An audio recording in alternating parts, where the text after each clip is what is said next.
Abantu tu South Mugirango bwana. Muko salama? Kabisa. Haya, asante sana Mheshimiwa Osoro, na tumefurahi sana kutembea hapa South Mugirango. Najua tukiwa South Mugirango tunajisikia tuko nyumbani, sababu huyu ndugu yetu Mheshimiwa Osoro ndiye chief whip kwa bunge la kitaifa, sio kaunti ya Zanzibar ya Kisii, bunge la Kenya mzima. Huyu ndiye whip, ndiye kiraja ambaye anakomandia wabunge zaidi ya 250 kwa bunge la Kenya, na hata wale wako upande wa upinzani Osoro akikohoa wananyamaza wasikize kabla hajaongea. Mlichagua mtu wa maana. La pili, mnakumbuka wakati tulikuwa tunatafuta serikali, shujaa ambaye alishikana na Rais William Ruto kutoka hapa Kisii mpaka akavutia viongozi wengine kama CS wetu wa elimu, viongozi kama Nyakundi na wengine, ni huyu Osoro. Na nyinyi watu wa South Mugirango, asanteni kwa kushikilia Osoro na kushikilia rais wetu na serikali ya UDA na Kenya Kwanza. Bado mko hapo kwa Kenya Kwanza na UDA. Na nyinyi mnajua sisi ni watu wa amani, na siasa yetu ni siasa ya amani na maendeleo, si kweli?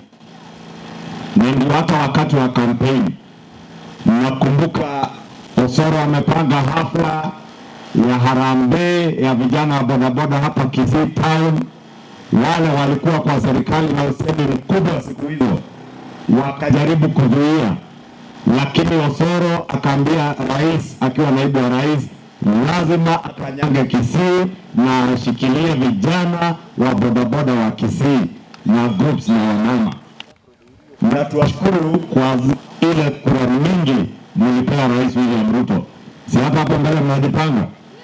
Na mimi nikipiga darubini naona hii ya 2027, hii Kisii County, hii yote tunafagia safari moja kwa Kenya Kwanza. South Mugirango bado mko hapo. Huyu Osoro pia kwa agenda ya serikali ako mbele sana. Mnaona ile mswada ya affordable housing bill ambayo mahakama ilitusimamisha, na sisi sababu ni mambo ambayo tulikuja tukatembea kwenye wakati wa kampeni, tukawaahidi ya kuwa kutakuwa na ujenzi wa manyumba hasa hapa Kisii na South Mugirango, sababu mnajua mashamba yetu hapa Kisii County sio makubwa, watu wamefinyana kidogo. Ili tusiendelee kukatakata mashamba, watu wawe na mipango ya affordable housing, vijana wazee wapate manyumba ambayo ni ya kisasa ya kuishi. Lakini jambo la muhimu zaidi, vijana wengi ambao hawana ajira wapate ajira, ili wale viongozi wanatumia vijana kwa mambo ya vurugu ya kisiasa wajue hizo ni siasa za karne iliyopita, miaka ambayo iko nyuma yetu.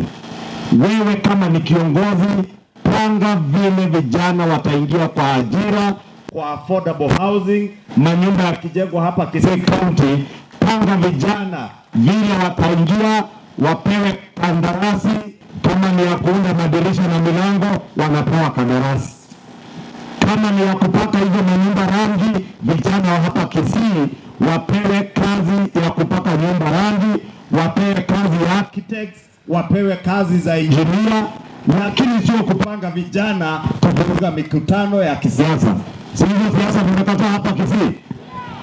Mmezikataa. Hata wakati kampeni zitafika, msikubali kiongozi ambaye ataleta siasa ya fujo. Hiyo ni siasa ya wengine, sio watu hapa Kisii. Nyinyi watu wa Kisii ni watu wa amani, ni watu wa biashara. Wakati manyumba zinajengwa, mjipange. Wale wako kwa Kware walete mawe, wale wataweza kwenda mtoni kuleta mchanga, wasupply mchanga kwa nyumba. Yule ataweza kuuza rangi auze, Mtu mwenye yako na hadi ya simiti na chuma anauza. Wewe hata kama ni mama, una biashara, una kozi yoyote ya kufanya, pika ugali, pika uji, pika chapati, pika githeri, kwenda pale kwa site uza. Uende na pesa ikiwa kwa mfuko. Si tulisema kazi ni kazi, bora pesa wapi? Bora kazi mfukoni. Kwa hivyo mimi nataka niwashukuru na niseme tumekuja leo kwa hafla ya hii kanisa yetu ya PAG ambayo Osoro ametuambia ati yeye alikuwa pastor. Ati alikuwa anahubiri na huyu pastor mwenye alikuwa na tafsiri. Lakini mkiangalia ukweli, tuangalie ukweli kabisa. Osoro piano anajua kucheza kabisa. Na muziki anajua hata ya gospel. Si ni kweli? Lakini kazi ya pastor kweli? Anaweza huyo? Anaweza ya pastor? Ataendesha vile anaendesha constituency.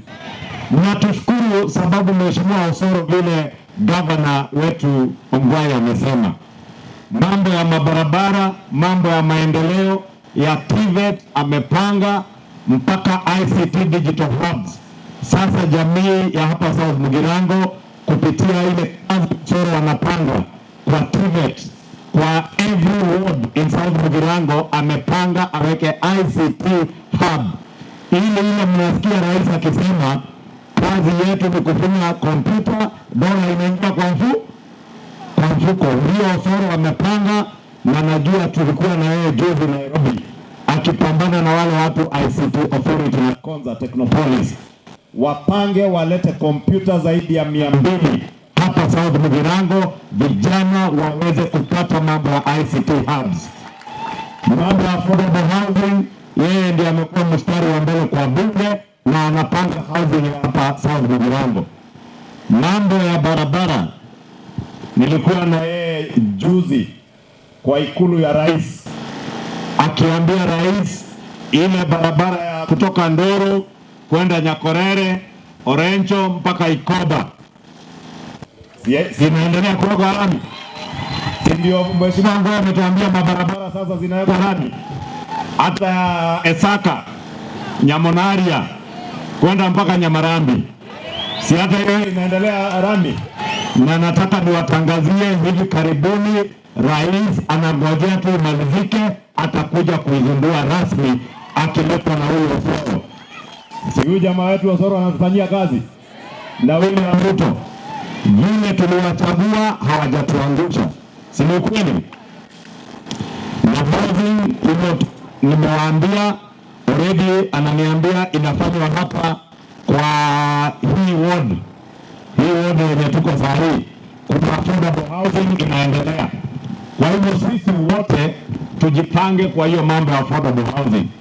Wale ambao wako na courses wamesomea TVET, iwe ni kazi ya welding, jipange.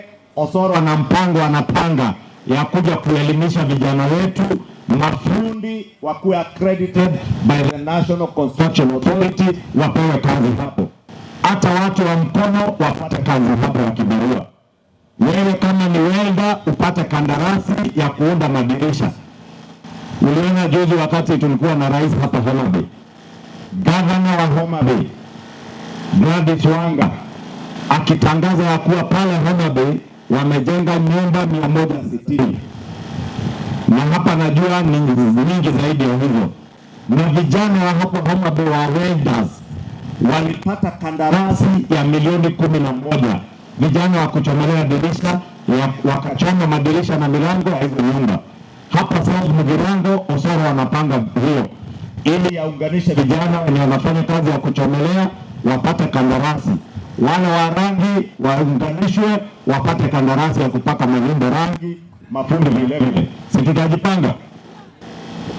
La mwisho, mambo ya maendeleo na ambayo ni mambo yako ya kitaifa sahihi.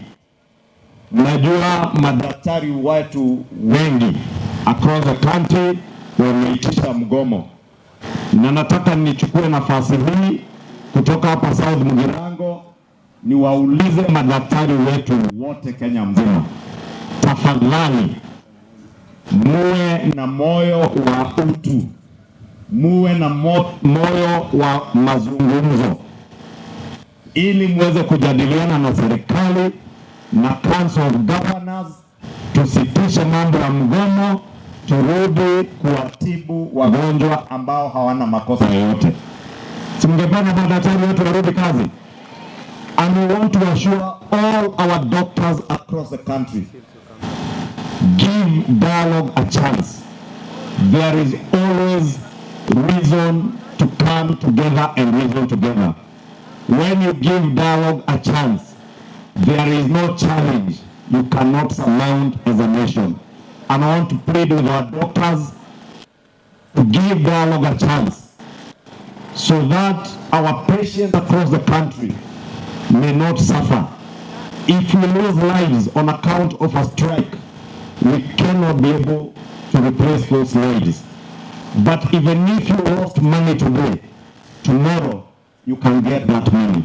Hakuna jambo ambalo unaweza kufanya ambalo litaleta uhai wa mtu ambaye amepoteza sababu madaktari wetu walikuwa kwa mgomo.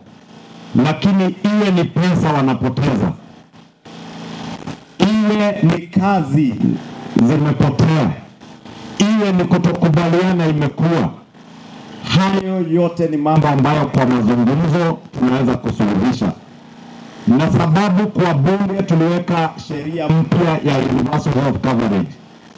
Hiyo sheria through NHIF, the new social health insurance fund, mpangilio mpya wa NHIF, kila Mkenya sasa atakuwa na nafasi ya kwenda kwa hospitali atibiwe, apate dawa, na social health insurance fund ama bima ya taifa ile mpya ikulipie gharama yote yako ya matibabu bila malipo, serikali inakulipia.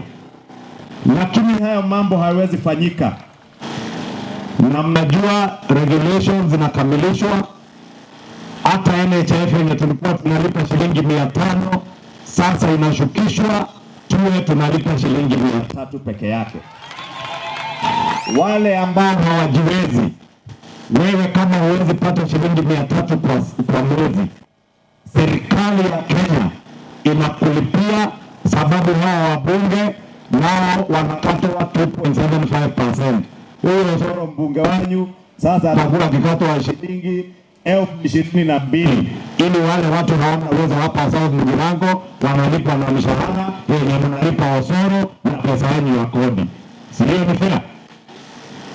Sasa unajua, juzi nimeona ndugu yangu Kalonzo Musyoka ametembea hapa Kisii, lakini nimuulize ndugu yangu Kalonzo, unajua alikuwa kocha yangu kwa national level, na nilimwambia tufanye siasa ya kuunganisha Kenya, lakini nimeona ametembea hapa Kisii, amekuja na wabunge 12 kutoka Ukambani.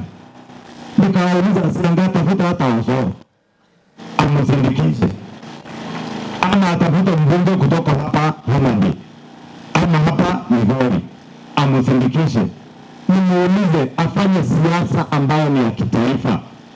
Wacha kutembea na viongozi kutoka Ukambani peke yake.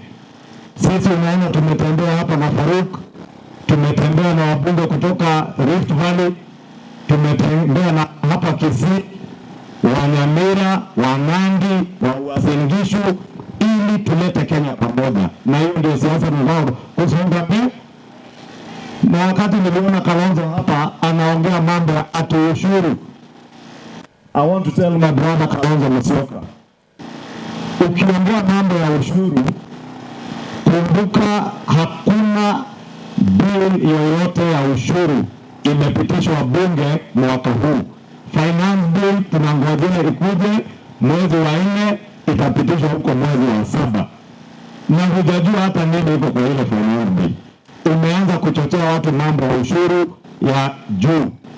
Wale watu wanakata ushuru ya juu, nimewaambia sisi wabunge ambao tunalipa mishahara ya juu, mambo ya affordable housing sisi tunalipa karibu 15,000. Mambo ya universal health coverage ya NHIF sisi tunalipa 22,000 karibu na 700, ili mwananchi wa kawaida na yeye apate manufaa ya matibabu ya bure akienda kwa hospitali. Sio ndio haki mwenye yako na mingi atoe zaidi, na mwenye hana asaidiwe na serikali. Tuendelee na hiyo mpango ama tuache? Si wale wako na mshahara tukate kubwa kidogo, na ndio tunaambia waache kuchochea raia. Unajua Kalonzo Musyoka pension yake ni karibu milioni 2, ndio analia ati inakatwa affordable housing, na anatuambia ako na nyumba kwake. Kweli yako na nyumba, hata mimi niko na nyumba, lakini nyumba yenye naishi mwenye ananisaidia kulipa mortgage ni mwananchi wa kawaida akitoa kodi na lipa ya mshahara. Si ni haki pia mwananchi apate nyumba na apate mortgage ya riba ya chini pia na pesa ya serikali? Hapo ndio sisi tuko na ile mpango wa affordable housing inaendelea, hata hapa Kisii itaendelea, na nawauliza wote tuunge mkono. Kwa hivyo usitaki kusema mengi zaidi ya hayo, sababu sisi tumesema leo tumekuja harambee na kanisa, na sisi ni watu wa kujenga kanisa, sababu Wasoro walikuanga pasta, na akimaliza hiyo uongozi atarudi kanisani aendelee, si ndio? Aendelee kucheza piano na saa nyingine anahubiri. Na nataka niwaambie, hata mkiona tukifanyia utani huyu Wasoro kwa bunge fellowship ya bunge, na mnaonanga haya wakati wa national prayer breakfast, huyu ni mtu mwenye anamjua, anamwamini na kumdhamini Mwenyezi Mungu, na ndio tunakuja kushirikiana naye kwa kanisa. Na hatujakuja bure tu, hatujakuja na pesa yetu peke yake. Huyu mtu unajua ni mtu wa mkono wa Rais William Ruto, na wakati tuliambia rais tunatembea hapa South Mugirango, akasema hapo ni nyumbani, na hapo sababu ya ndugu yetu Wasoro muende mwakilishe. Kwa hivyo nimekuja mpaka na mchango ya Rais William Samoei Ruto. Sina hiyo, situanze na rais, si ndio? Unaona kidogo William Samoei Ruto ametutuma tuje tumsimamie hapa na shilingi milioni 2, 2 million.